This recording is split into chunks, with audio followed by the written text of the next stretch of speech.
model si Anas Al-Aidid itu ya. Ini udah diaduin lagi saya sama Aidid ya. Pak Darwis, mungkin kalau buat prediksi tadi TNI kita masih banyak yang baik, tapi mereka tidak cukup berani. TNI yang berani yang pensiunan, Pak. Saya enggak. Kalau kelompok Islam, saya sebenarnya udah cukup mencoba membangun seperti dengan Gus Solah almarhum, Kiai Haji Yusuf Hasib, Fakih Langitan. Jadi saya sebagai angkatan muda Islam yang dibesarkan sebagai angkatan muda Muhammadiyah, saya mencoba untuk terus membangun kekuatan dengan, tetapi ternyata tidak bisa karena susupan dari kelompok PKI itu cukup serius. Karena dulu yang membunuh para ulama itu adalah pemuda rakyat PKI. Ketika terjadi serangan balik oleh Banser membunuh orang-orang PKI, maka orang-orang PKI itu tidak semuanya diselesaikan, terutama yang tokoh-tokohnya. Akibatnya tokoh-tokoh PKI masa lalu punya anak, punya cucu, jadi pengurus Banser sekarang.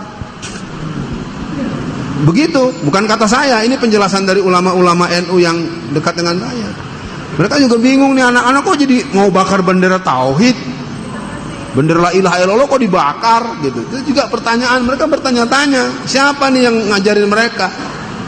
Jadi karena dulu kalau kata orang operasi nggak tuntas, jadi benih-benihnya masih ada, jadi muncullah orang model Nuril, ya model Sakup, segala macam. Itu manusia-manusia yang memang kalau dilacak-lacak bapaknya kalau nggak Palu Aritis, ya mungkin orang-orang dukun-dukun yang punya nilai-nilai itu dulu-dulunya. Pak Darwis, melanggar undang-undang menjadi hal yang dilakukan terus-menerus. Memang nggak perlu undang-undang kok. Kayak apa ngomongnya si Ade Armando. Ade Armando kalau kita rinci lebih dari 7-9 omongan dia yang sangat membahayakan dan harus ditangkap. Kayak apa omongan si Abu Janda. Ya. Dan kita tekan terus semua, apalagi ada yang namanya sama saya lagi Dewi Tanjung. Aduh, pakai Tanjung lagi tuh. Ya. Nah, jadi sekarang kalau pertanyaan Bapak tadi soal bergerak, kalau bergerak menurut saya, kalau saya sudah kemarin sampai ke Kalimantan Timur, di beberapa tempat, itu penduduk masyarakat itu sudah bersiap. Assalamualaikum warahmatullahi wabarakatuh. Alhamdulillah, wassalatu wassalamu ala rasulillah Muhammad ibn Abdillah. Asyhadu an la ilaha illallah wa asyhadu anna Muhammadan abduhu wa rasuluh.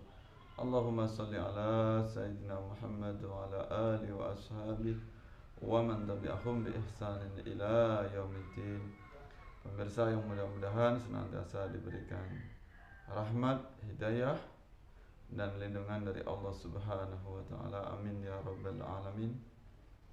Terima kasih Anda semuanya yang saya muliakan masih mengikuti channel kami.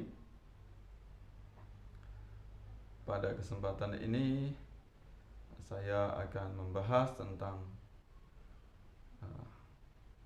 salah satu tokoh radikal yang selama ini menghina tokoh-tokoh NU, sangat nampak sekali kebencian dirinya kepada NU. Di antaranya yang saat ini beredar atau marak yaitu tentang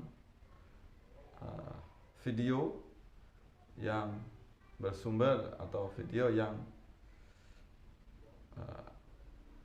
menggambarkan dari salah seorang tokoh atau ustadz yang bernama Alfian Tanjung. Alfian Tanjung ini beredar videonya yang menyatakan bahwasanya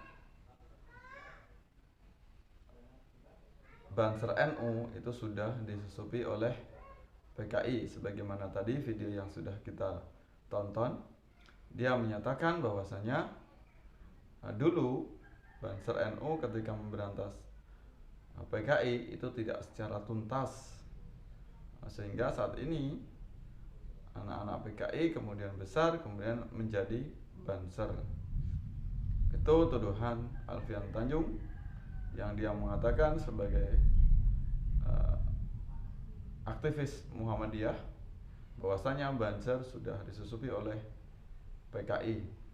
Dia menyatakan bahwasanya saat ini PKI tersebar luas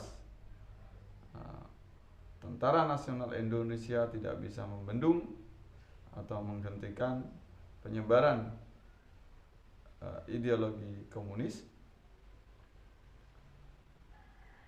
Kemudian juga dia menyatakan bahwasanya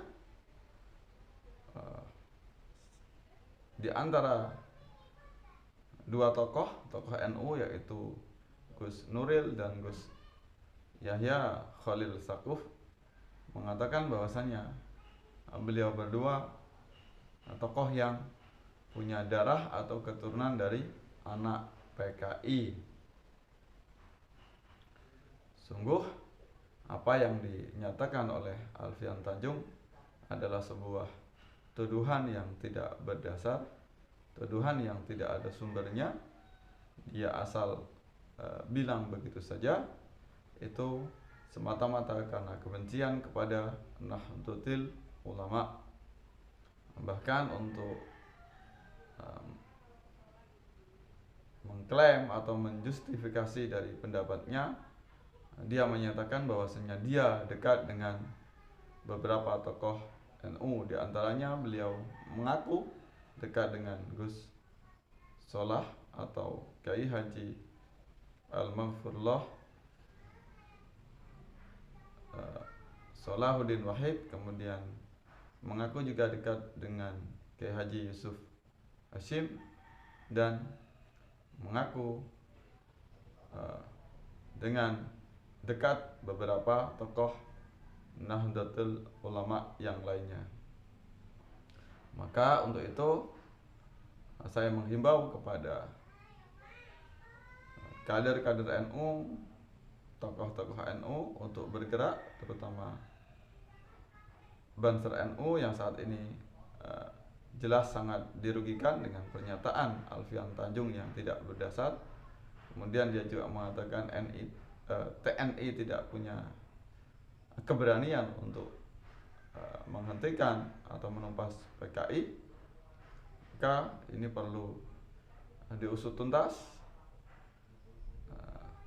agar kejahatan Alfian Tanjung atau kebencian Alfian Tanjung kepada Nahdlatul Ulama tidak semakin menjadi-jadi. Mudah-mudahan nanti ada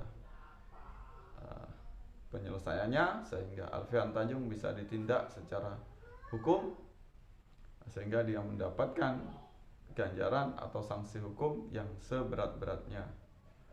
Maka kita semuanya, terutama warga Nahdlatul Ulama, untuk berhati-hati terhadap gejala merebaknya atau meningkatnya aksi radikalisme di negara kita. Kita semuanya tahu, kita semuanya paham bahwasanya yang saat ini sedang meningkat intensitasnya bukan Partai Komunis Indonesia, bukan ideologi komunis, tapi saat ini yang jelas-jelas di depan mata kita semuanya yang jelas nampak adalah komunis gaya baru atau komunis berjubah khilafah, komunis rasa agamis, yaitu komunis yang misinya sama dengan PKI, tapi mereka menjadikan ideologi agama sebagai akar gerakannya. Itulah yang saya katakan sebagai komunis berbaju agamis, yaitu komunis gaya baru. Mereka meneriakkan atau ingin menegakkan khilafah Islamiyah di negara Kesatuan Republik Indonesia. Jadi sama saja antara komunis PKI dengan khilafah ex Hizbut Tahrir Indonesia yang misinya sama sebagai ormas terlarang atau partai terlarang. Kemudian mereka punya misi internasional, ya secara terpusat ingin mendirikan sebuah tatanan negara yang terpusat. Kalau PKI berarti ideologi komunisme, kalau khilafah berarti daulah khilafah atau ala minhajin nubuwah, di bawah naungan khilafah. Kemudian mereka sama-sama melakukan cara yang licik, yaitu sabotase, kemudian propaganda, kemudian membuat chaos atau perselisihan di antara lapisan masyarakat, terjadi kericuhan, kemudian puncaknya adalah mereka melakukan makar atau pemberontakan. Kita sangat berhati-hati, mudah-mudahan aksi-aksi mereka bisa dibendung, bisa dipadamkan, sehingga kelompok radikalisme, kelompok radikal yang berusaha untuk merusak NKRI menggantikan dasar negara Pancasila bisa kita tumpas habis. Demikian, mudah-mudahan bermanfaat. Wallahu muwaffiq ila aqwamit thoriq. Wassalamualaikum warahmatullahi wabarakatuh.